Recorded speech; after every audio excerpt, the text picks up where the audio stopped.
Sejam bem-vindos ao Roberto Gamito, simultaneamente o meu podcast e o meu nome. Eu não tive mão no meu nome. Quando eu me dei conta já me chamava assim e achei que era demasiado tarde entrar num sistema burocrático para desfazer o mal que já estava feito.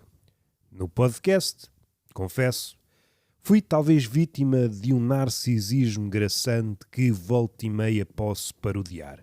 É como se houvesse a possibilidade de eu me chamar a mim próprio, se eu me desdobrasse numa espécie de pai fictício e visse no meu nome uma espécie de criança anda cá Roberto. A quem? Ao Roberto. Uma espécie de... É como se o nome pudesse olhar para o seu reflexo. Não sei se é uma escolha feliz de palavras. Estamos aqui para pegar num dos eixos mais recentes deste podcast, que é para comentar as frases presentes no livro Lembro-me, do Joe Bernard e do Perec. Ainda que voltemos ao Perec para outro livro, talvez no Império das Aspas, eu estou a ler as coisas e é um bom livro. Pegando aqui numa das frases, lembro-me de tentar imaginar qual seria o meu aspecto em velho. Vou pegar nesta frase e apresentar-vos alguns caminhos. Pode ter sido uma obsessão ou não, uma coisa passageira.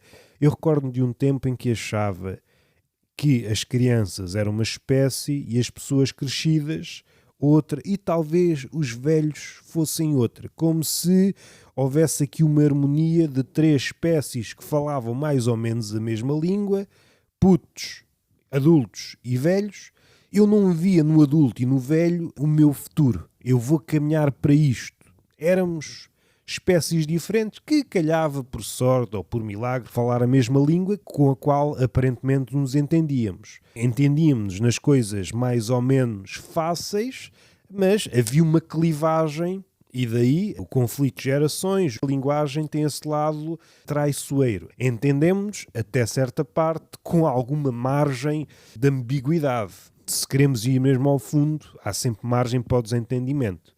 Mas o passo seguinte foi dar-me conta, estes são os estágios seguintes.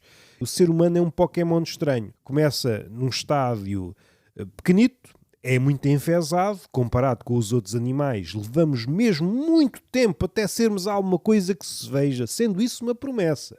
Pois, com a idade que eu tenho, ainda não é certo que eu estou num estádio capaz de enfrentar um Pokémon rijo.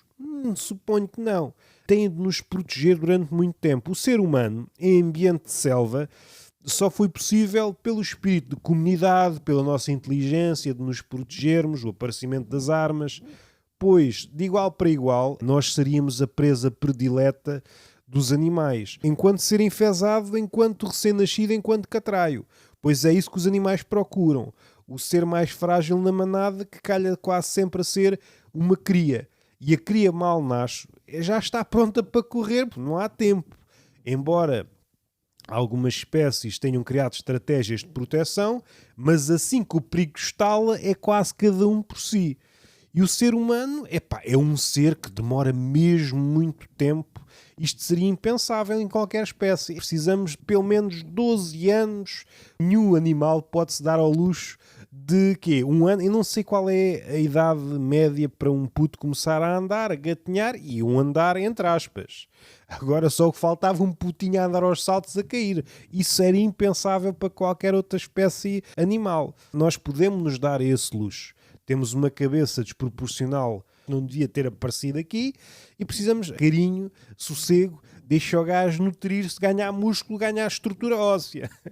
Os outros animais não se podem dar esse luxo. Mal nascem, os outros animais nem têm tempo para pensar em terapia. Se pensassem ao nosso nível, todos os animais eram encaminhados para terapia. O senhor terapeuta, eu mal nasci, estava a fugir do meu predador. Isto não é vida.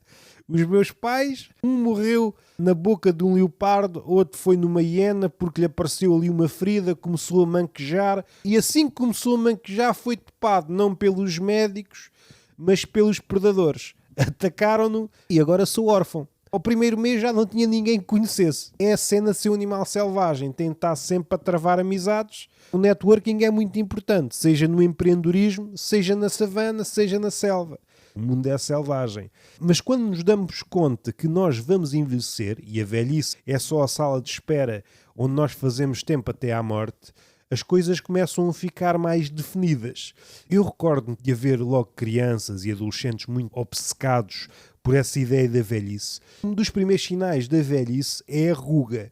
Quando a ruga aparece, é o tempo a cinzelar o nosso rosto, deixa-me ensaiar a velhice neste rosto jovem. Entra em contraciclo com a ideia da juventude, da beleza. Vamos abandonando a ideia de juventude eterna e vamos nos encaminhando para essas idades. E eu recordo-me de olhar não sou diferente, provavelmente há pessoas mais obcecadas que olham todos os dias ao espelho e vejo aqui uma ruga, um dia mal dormido, ou vocês dormem numa posição e há uns vincos que não estavam cá. Eu recordo-me de pensar nas primeiras vezes, e caraças, apareceram-me aqui 30 rugas que não estavam.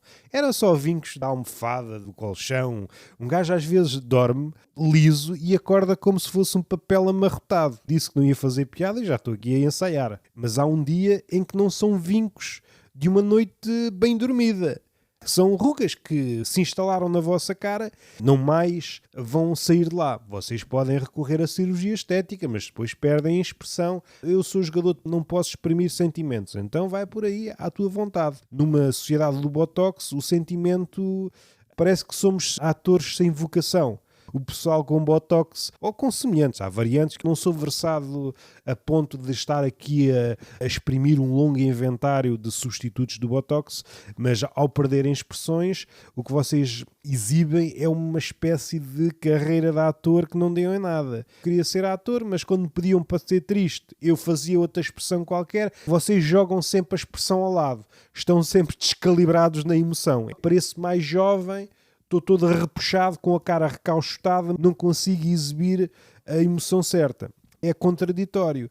Há pessoas que não se inibem de dizer que quer alguém, um homem, sobretudo, que exiba as suas emoções, mas querem rostos recauchutados, rostos jovens. O rosto jovem, no limite, um rosto mesmo jovem, incapaz de envelhecer, não tem essa capacidade. Ok, é incapaz de exibir aqueles sentimentos. Quanto mais rugas, melhor para exibir os sentimentos. Alguém pode dizer, estás em overacting. Não, eu sou velho, tenho demasiadas expressões. Eu sou um charpeio de sentimentos. Será que há um limite? Há um ponto em que as rugas também já atrapalham? São demasiados sentimentos, mostra-me menos sentimentos. Há crianças mais expressivas, as crianças nascem velhas. Tiveram de dormir 9 meses dentro da barriga da mãe, no útero. Por isso estão todos enrugados, parecem uma uva passa. Começam a aspirar o leite, começam a inchar, aquilo fica insuflado, um balão semi-enchido. Começam ali a absorver oxigénio. Antes era só pelo cordão umbilical, salvo erro. É por isso que eles choram, o oxigénio está muito poluído. Eu estou, se calhar, a falhar os princípios básicos da biologia, mas isso não interessa. Incham, desaparecem as rugas, são os bebés com rugas demasiado tempo. Será que este é o Benjamin Button? Mas depois lá vai, aparece o cabelo, os pais começam a ficar distraídos pelas necessidades deles, que são muitas. Mais uma vez, o bebê é ganda pedinchão. E não sei se vocês sabem, dei-me conta, há uma amiga que está a ler um livro sobre aves, sobre os pássaros, sabia este detalhe sobre os cucos, que eles apropriam-se de outros ninhos, de outras aves. Ou seja, enquanto as outras aves estão muito preocupadas. Onde é que estão os melhores pauzinhos, os galhos, a lama, fazer aquele ninho? Há um modelo para cada espécie. Quando vocês não têm mãos, levam muito tempo, gastam muita energia a fazer o ninho, o cuco. E se nós usássemos o ninho dos outros? O que é que eles fazem com o tempo deles?